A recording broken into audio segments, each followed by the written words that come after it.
আসসালামু আলাইকুম ওরহমতুল্লাহি ওবারাকাতুহু। আশা করি সবাই ভালো আছেন। আমিও আলহামদুলিল্লাহ ভালো আছি। আজকের ভিডিওটি কমেন্টের রিপ্লাই ভিডিও। তো চলুন শুরু করা যাক। কমেন্টের রিপ্লাই ভিডিওটি উনি কমেন্টে লিখেছেন শেখ জাহেরুন্নেসা নামটির বিশ্লেষণ করার জন্য। তো উনার কমেন্টের রিপ্লাই নিয়েই এই ভিডিওটি তৈরি করা। তো চলুন জেনে নেওয়া যাক শেখ জাহেরুন্নেসা নামের অর্থ। নামটির প্রথম অংশ শেখ। এটি মূলত আরবি শব্দ। এটির মূল উচ্চারণ হলো শায়েখুন। শায়েখুন বলা হয় বুজুর্গ বয়স্ক ব্যক্তিদেরকে শায়েখ বলা হয়।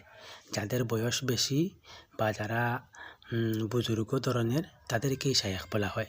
এটা হলো মূল অর্থ। তবে আমাদের দেশে এটা খুব সম্ভবত বংশের পরিচয়। নামটির দ্বিতীয় এবং তৃতীয় অংশ হলো জাহিরুন্নেসা।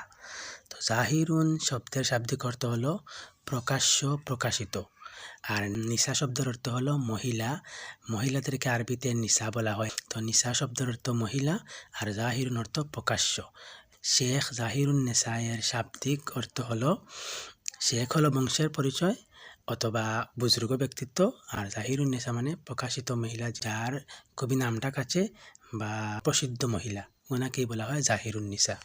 আপনারা যারা আপনাদের নামের অর্থ বা অন্য কারো নামের অর্থ বা যে কোনো ধরনের নামের অর্থ জানতে চান তারা অবশ্যই কমেন্টে বলবেন। আর আমি অবশ্যই আপনাদের কমেন্টের রিপ্লাই ভিডিও বানানোর চেষ্টা করব ইনশাল্লাহ। আজকের ব্লগটা এ পর্যন্তই। সবাই ভালো থাকবেন, সুস্থ থাকবেন।